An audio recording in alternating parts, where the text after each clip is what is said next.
اللہ تعالیٰ نے قرآن مجید میں فرمایا کہ یا ایھا النبی انا ارسلناک شاہدا و مبشرا و نذیرا، فرمایا محبوب ہم نے آپ کو حاضر و ناظر بنایا ہے، خوشخبری دینے والا بنایا ہے اور ڈر سنانے والا بنایا ہے۔ آپ شاہد بھی ہیں، مبشر بھی ہیں اور نذیر بھی ہیں، لیکن ان ساری شانوں کے ساتھ محبوب پتہ کریں گے کیا؟ وداعیا الی اللہ، ہم نے آپ کو اللہ کی طرف دعوت دینے والا بنایا۔ وداعیا الی اللہ باذنہ وسراجا منیرا، اور آپ چمکتے ہوئے آفتاب ہیں، کس برکت سے؟ اللہ کے دیے ہوئے اذن کی برکت سے۔ توحید اسلام کا بنیادی عقیدہ ہے، اور حضور کیا ہیں؟ داعی الی اللہ، اللہ کی طرف دعوت دینے والے۔ ہمارے ہاں نا اب یہ ہوا ہے، پاکستان ہے ایک جمہوری ملک، تو جو جمہوری ملک ہوتے ہیں ان کے اندر ہر بندے کو بولنے کی اجازت ہوتی ہے، اور کوئی کرائیٹیریا نہیں کسی بھی منصب کا کہ اس منصب پہ بیٹھ کے کون بول سکتا ہے تو کون نہیں بول سکتا، اور فلاں جگہ کون، ہر بندے کو۔ اور اب تو خیر سوشل میڈیا ہے، اب تو ہر بندہ جو باتیں دل میں ہوتی تھی وہ وہاں لے آتا ہے، اور جو نہیں لانے والی وہ بھی لے آتا ہے۔ تو ہمارے ملک کے اندر کچھ لوگوں نے معاذ اللہ توحید باری تعالیٰ کے خلاف بھی ایک خاموش تحریک شروع کر دی۔ آپ نے کچھ عرصہ پہلے سنا ہوگا، ہمارے ایک وزیر اعظم صاحب نے کہا تھا کہ جو جس کو بھی پکارتا ہے نا، وہ کسی نہ کسی رنگ میں اللہ کو ہی پکارتا ہے۔ اسی طرح کی کچھ باتیں ہمارے ملنگ کرتے ہیں، سارے روپو دے ہی نے، سنتے ہیں نا آپ؟ ہاں نہ تو کرو نا، ناراض ہو تہاڈی مہربانی، میں چھیتی ٹر جانا جی۔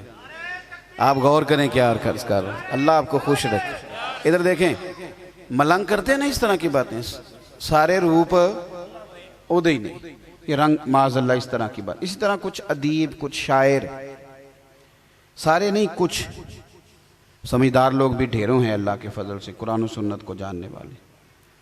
تو یہ شعراء، یہ ادیب، یہ نقباء، یہ کچھ جاہل قسم کے صوفیاء، انہوں نے ایک نئی کہانی چھیڑ دیا ہے کہ سارے روپ اسی کے ہیں، وہ سارے جی جو جس کو پکارتا ہے اسی کو پکارتا ہے۔ تو میرا یہ سوال ہے کہ اگر سارے روپ اسی کے تھے اور جو جس کو پکارتا تھا وہ اللہ کو ہی پکارتا تھا، تو پھر نبی پاک بتوں کے خلاف جہاد کیوں کرتے رہے؟ اس کا کیا معنی ہوا؟ آپ نے ساری سرکار کی اس محنت مبارکہ کا کیا کیا کہ ہر مقام پہ حضور نے فرمایا لا الہ، جھگڑا کیا تھا بھلا؟ کہ بت پکارنے والا اللہ کو پکارتا نہیں، اللہ اللہ ہے۔ اور کس طرح ہے؟ قل هو اللہ احد، تم کہو کہ اللہ ایک ہے، اللہ، اور اللہ صمد ہے، بے نیاز ہے، لم یلد ولم یولد، نہ وہ کسی کا باپ ہے نہ کسی کا، نہ وہ جنا گیا نہ اسے کسی نے جنا، اور وَلَمْ يَكُنْ لَهُ كُفُوًا أَحَدٌ، اس کا معنی یہ ہے کہ اس جیسا دوسرا ہے ہی کوئی نہیں، اس طرح کا دوسرا نہ۔ اب دیکھ لیں کہ تیزی کے ساتھ وہ لوگ آئے، وہ دیکھیں جی ہمارے ملک میں ایک ایسا کالم نگار بھی ہے جس کے کالم بڑے دیکھے جاتے ہیں، جس کا پروگرام بڑا سنا جاتا ہے۔ اس نے کہا تھا ریاستوں کا مذہب نہیں ہونا چاہیے، مذہب قوموں کا ہوتا ہے، ملکوں کا مذہب نہیں ہوتا، جو جس طرح چاہے وہ جیے۔ عجیب بات کرتے ہو صاحب، جو جس طرح چاہے اپنی زندگی گزارے۔ تو پھر نبی پاک صلی اللہ تعالیٰ علیہ وسلم نے جو بتوں کے خلاف جہاد فرمایا اور توحید بارے تعالیٰ کے تعلق سے حضور نے جو پیغام دیا، سنا میرے بھائیوں، آپ کو غصہ آنا چاہیے، آپ کے چہرے پہ بال آنے چاہیے جب کوئی بندہ یہ بات کرتا ہے کہ نہیں سجدہ کہیں اور بھی ہو سکتا ہے، آپ کے چہرے پر جلال آنا چاہیے۔ دلیل کیا ہے؟ سیدہ عائشہ صدیقہ رضی اللہ تعالیٰ عنہ فرماتی ہے کہ حضور کو کتنا بھی ستاتا تھا تو ناراض نہیں ہوتے تھے، لیکن اگر کوئی اللہ کی حدیں توڑتا تو میرے نبی کے چہرے پر جلال آ جاتا تھا۔ محنت کے ساتھ حضور نے توحید لوگوں کے دلوں میں اتاری، محنت کے ساتھ، جد و جہد کے ساتھ۔ یہ لا الہ الا اللہ کا پیغام لے کے میرے نبی پاک منڈیوں میں گئے، حضور نے دروازوں پہ دستک دے دے کے لوگوں کو کہا کہ اللہ کے سوا کوئی عبادت کے لائق اتنی بڑی۔ اعلیٰ حضرت بریلوی رحمۃ اللہ تعالیٰ علیہ سے کسی نے سجدہ تعظیمی کے بارے میں پوچھا، سجدہ عبادت کے بارے میں نہیں، شرک سجدہ تعظیمی ہے، سجدہ عبادت ہے، سجدہ تعظیمی شرک وہ حرام ہے۔ کسی نے پوچھا کہ اللہ کے علاوہ کسی نے تعظیماً سجدہ کیا، کسی کو معبود سمجھ کے نہیں۔ پرانی امتوں میں تعظیم کے لیے کسی کو سجدہ کرنا جائز تھا۔ آپ پڑھیں نا سورہ یوسف، اذ قال یوسف لابیہ یا ابتی انی رأیت احد عشر کوکبا والشمس والقمر رأیتہم لی ساجدین، کہ میں نے دیکھا ہے کہ میرے لیے سورج، ستارے اور یہ سجدہ کر رہے ہیں سارے۔ پرانی امتوں میں سجدہ تعظیمی جائز تھا۔ اعلیٰ حضرت سے کسی نے پوچھا کہ اب کوئی صرف تعظیم کے لیے سجدہ کرے، تو آپ فرمانے لگے سجدہ تعظیم حرام ہے، حرام ہے، حرام ہے، اور چوتھا جملہ فرمانے لگے اشد حرام ہے، حرام ہے، حرام ہے، اور بول کے بتائیے آپ کو اس ملنگ پہ غصہ کیوں نہیں آتا جو کسی دربار پہ سجدہ کر رہا ہے؟ شدید غصہ آنا چاہیے، شدید، چہرے پہ بال آئیں، باڈی لینگویج بتائے کہ ہمیں اچھا نہیں لگ رہا۔ سجدہ صرف اللہ، میرے نبی پاک صلی اللہ تعالیٰ علیہ وسلم نے توحید باری تعالیٰ کا پرچار کیا، توحید کی دعوت دی، شان نبی پاک اپنی دکھاتے تھے، معجزے حضور اپنے دکھاتے تھے، چاند حضور نہیں توڑا، ڈوبے ہوئے سورج کو نبی پاک نہیں موڑا۔ لیکن جب کسی نے پوچھا یہ سارا کچھ کیا ہے، تو محبوب فرمانے لگے جو اس رب کی شان ہے جس نے مجھے رسول بنا کے بھیجا ہے۔ حضور نے توحید باری تعالیٰ کے درس دیے، توحید باری تعالیٰ۔ توحید کا عقیدہ تو آپ کو مضبوط کر دے گا، یہ تو آپ کو تگڑا کر دے گا۔ دیکھیں نا، جس نے ایک اللہ کو مانا وہ تو ویسے جگہ جگہ جانے سے بچ گیا۔ جس نے ایک اللہ کو مانا، میرے پاس ایک ہی سجدہ تھا، نہ یہاں کیا نہ وہاں کیا تھا، یہ ایک تو دو جگہ ہو ہی نہیں سکتا تھا۔ دوسری بات یہ کہ اس نے مان لیا کہ میرا اللہ ہی با اختیار ہے، وہ اپنے نبیوں ولیوں کو اختیار دیتا ہے، لیکن اللہ کے اذن کے بغیر کچھ ہو سکتا؟ پھر وہ سمجھ گیا کہ مجھے بھروسہ بھی اپنے اللہ پہ کرنا ہے، پھر وہ سمجھ گیا کہ مجھے ڈرنا بھی اپنے اللہ سے ہی ہے۔ جب توحید مان گیا تو سمجھ گیا وہ نعمت دے تو شکر کرنا ہے، آزمائش ڈالے تو۔ میرے نبی پاک علیہ السلام نے فرمایا، مسلم شریف کی حدیث ہے، حضور فرمانے لگے مومن کا معاملہ بھی بڑا ہی عجیب ہے، اس کے ہر کام میں خیر ہی خیر ہے۔ حضور فرماتے ہیں اللہ اس کو نعمت دے تو شکر کر کے اجر لے لیتا ہے، اور رب آزمائش ڈالے تو میرا مومن صبر کر کے اجر لے لیتا ہے۔ اجر ہی اجر ہے، اس کا کسی جگہ نقصان، کیونکہ اللہ کا ماننے والا ہے، کیونکہ ایک توحید باری تعالیٰ آپ کو مضبوط کرتی ہے۔ توحید آپ کو، دیکھو یہاں نا بہت سارے بندے سینہ تان کے چلتے ہیں، پنجابی میں کہتے ہیں سینہ چوڑا کر کے، تگڑے ہو کے چلتے ہیں۔ بھئی کیا ہوا؟ کہتے ہیں آج کل ہماری پارٹی کی حکومت ہے۔ حالانکہ یہ الیکشن سے پہلے زیادہ جذباتی ہوتے ہیں، الیکشن کے بعد آہستہ آہستہ ٹھیک ہو جاتے ہیں، کیونکہ ہماری قوم جو ہے بڑی سمجھدار ہے۔ ایک دفعہ بندہ بس گھر آتا ہے کہ چودھری میری مدد کر، تو چودھریوں تے رب دے وے کام، چودھری پھر اپنی بیٹھ کے دفتر کھول لیندا ہے، کرسیاں بھی دھاریاں لے لیندا ہے کرائے دیاں، تے چودھری جلیبیاں بھی بوئے کے کڈان لگ پیندا ہے، تے وہ کہندا ہے جنہیں انہوں ووٹ دیتا انہیں مینوں دیتا، تو جنہیں انہوں ووٹ نہ دیتا میری اتنا ناراضگی ہے۔ اور الیکشن کے 6 ماہ بعد چودھری صاحب سے پوچھیں کہ چودھری صاحب آپ کیا حال ہے؟ کہتے ہیں بندہ ٹھیک نہیں نکلیا۔ بس یہ بات ہے، یاد رکھیں کہ جس پارٹی کی حکومت ہو وہ بڑا سینہ چوڑا کر کے چلتے ہیں، تو مجھے بتائیے جو رب رسول کے ماننے والے، جن کی حکومتیں کبھی بدلتی، عقیدہ آپ کو مضبوط کرے گا، عقیدہ توحید آپ کو، عقیدہ توحید و رسالت آپ کو۔ جب آپ یہ پاکستان میں اب ٹینشن کے مریض، ڈپریشن کے 65% ہیں، 65% مریض ہیں ڈپریشن کے۔ کیوں؟ یہ جتنے لوگ ہیں میری اس بات پہ خاص توجہ کریں، ہمارے اندر نا ایک انجانہ خوف بیٹھتا جا رہا ہے آہستہ آہستہ، پتہ نہیں کیا ہو جائے گا، پتہ نہیں کیا بنے گا۔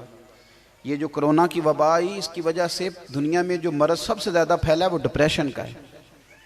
اور پھر آپ یہ بھی دیکھ لیں کہ جو مریض کرونا سے ٹھیک ہو جاتے تھے، ڈاکٹر کہتے تھے وہ ذہنی مریض بن جاتے ہیں، کیونکہ ان کو اچھوت بنا دیا جاتا تھا، کوئی قریب نہیں جاتا تھا، پتہ نہیں یہ کیا بن گئے۔ تو وہ ٹھیک ہونے کے باوجود بھی وہ تکلیف میں تھے۔ یہ ڈپریشن کس بندے کو ہوتا ہے، انجانہ خوف کسے ہوتا ہے میرے بھائی؟ اس بندے کو ہوتا ہے جس کا عقیدہ توحید کمزور ہوتا ہے. جس کا عقیدہ توحید تگڑا ہوتا ہے نا، تگڑا، اس بندے کو یہ چیزیں، اس کا تو اللہ اس کے ساتھ ہے، اس کا تو رب اس کے ساتھ ہے، وہ بندہ مضبوط ہوتا ہے. آپ دیکھیں نبی پاک صلی اللہ تعالی علیہ وسلم حضرت ابو بکر صدیق کے ساتھ غار ثور میں پہنچ گئے. اب جن لوگوں نے غار ثور دیکھی ہے ان کو پتہ ہے کہ اس طرف نشان ہے بڑا اور اس طرف ایک بڑا سوراخ ہے. وہاں اگر کوئی بندہ کھڑا ہو جائے نا تو بالکل اس طرح ہے کہ وہ اگر جھکے گا نا تو سارا کچھ دیکھ لے گا غار کے اندر کیا ہے. یعنی ایک دیوار کا فاصلہ ہے. کافر وہاں تک آ گئے، گرفتار کرنے آ گئے. اندر اللہ کے رسول ہیں جناب صدیق اکبر. حضرت صدیق اکبر پریشان ہو گئے، خوف میں آ گئے، غم میں. غم کس کا تھا؟ کہ میرے نبی کو کوئی تکلیف نہ پہنچ جائے، اپنا نہیں. اب آپ ذرا عقیدہ توحید دیکھیے گا میری سرکار کا. جناب صدیق اکبر فرماتے ہیں کہ غار کے دروازے پر آ گئے کافر. یعنی ادھر دیکھو میرے بھائی، بالکل بیماری، مصیبت، پریشانی، موت دروازے پہ بھی اگر آ جائے تو ہم نے کرنا کیا ہے؟ بالکل دروازے پہ آ جائے تو کیا کرنا ہے؟ حضرت ابو بکر صدیق کہتے ہیں بالکل آ گئے، ایک دیوار کا فاصلہ تھا، کافر آ گئے. میں نے عرض کی سونیا یہ آ گئے، یعنی یہ کھڑے ہیں، آ گئے. حضور اگر انہوں نے ذرا سا جھک کے دیکھا تو ہمیں دیکھ لیں گے. کہتے ہیں میں ڈر رہا تھا پر مدینے والے رسول مسکرا رہے تھے.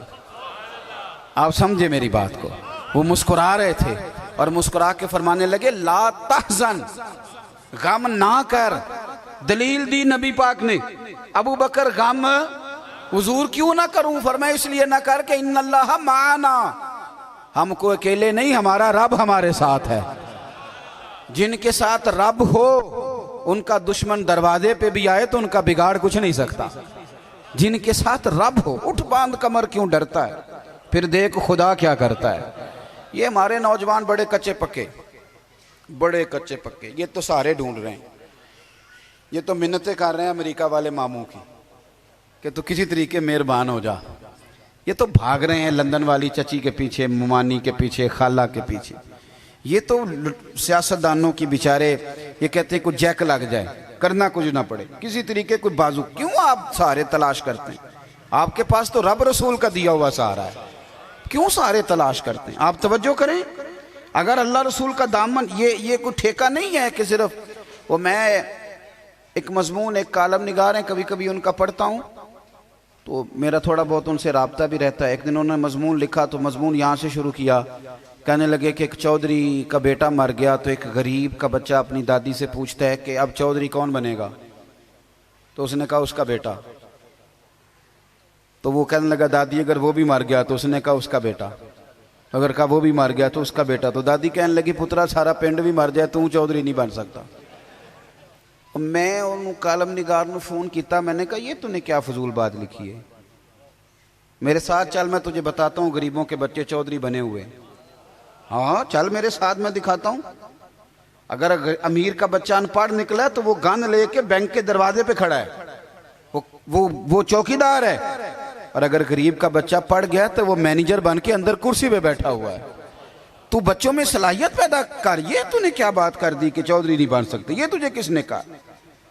یہ تو بچوں کو، اقبال کہنے لگے کہ شکایت ہے مجھے یا رب خدا بندان مکتب سے، سبق شاہی ہے بچوں کو دے رہے ہیں خاک بازی کا.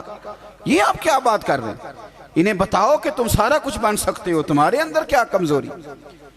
حضرت بہلول دانا نا رستے میں بیٹھے تھے تو ہارون رشید حج کر کے آ رہا تھا. تو رب کے بندے بھی رب کے بندے ہوتے ہیں نا.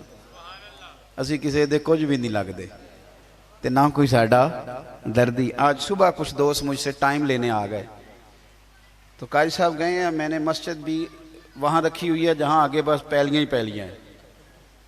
سادہ سا کام رکھا ہے، چھوٹا سا نظام رکھا ہے. تو میں نے کہنے لگے جلسے دے پیسے کنے لیندے ہو؟ میں کہ ساڈی مسیت مدرسہ تے ساڈا اولیاء ویکھ کے تانوں لگدا اسی پیسے لیندے ہوواਂਗੇ؟ کرما لیا پیسے لیندے ہوندے تے کدھر ڈیفینس وچ ہوندے. یہ آپ ہماری بات کو سمجھ.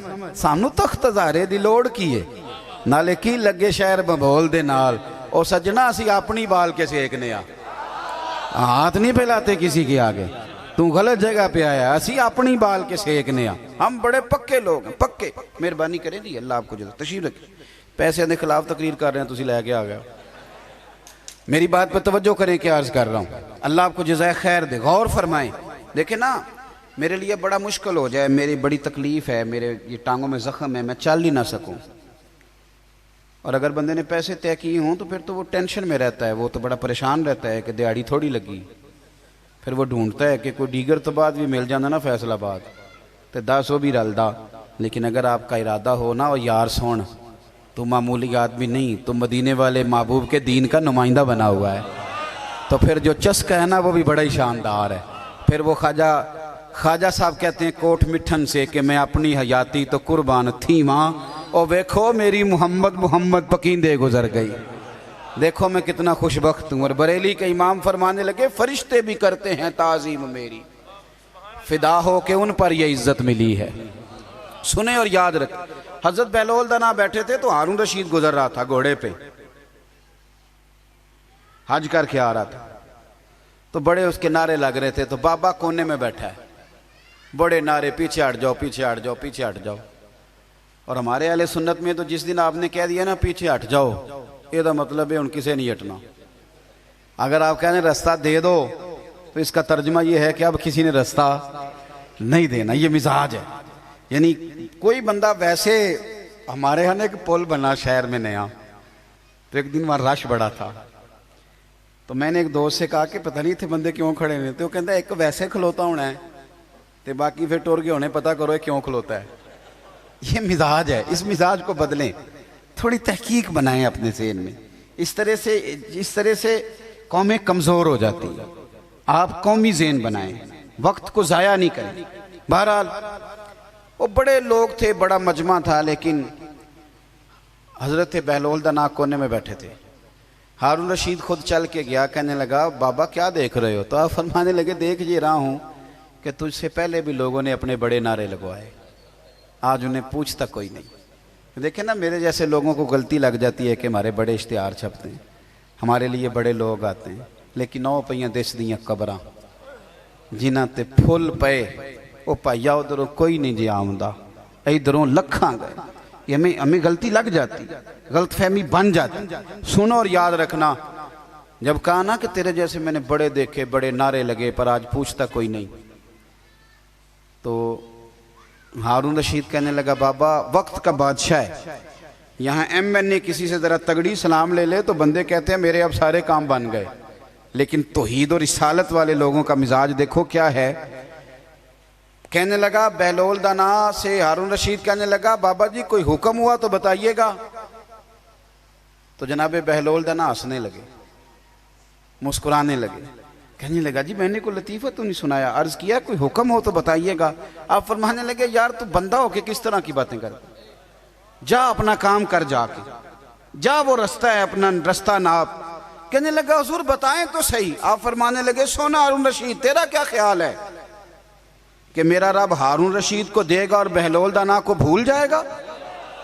یہ تو نے کیسی بات کر دی, یہ تو نے کیا کہا کہ میرے لیے کوئی حکم ہو تو جا اپنا کام کر, جا کر.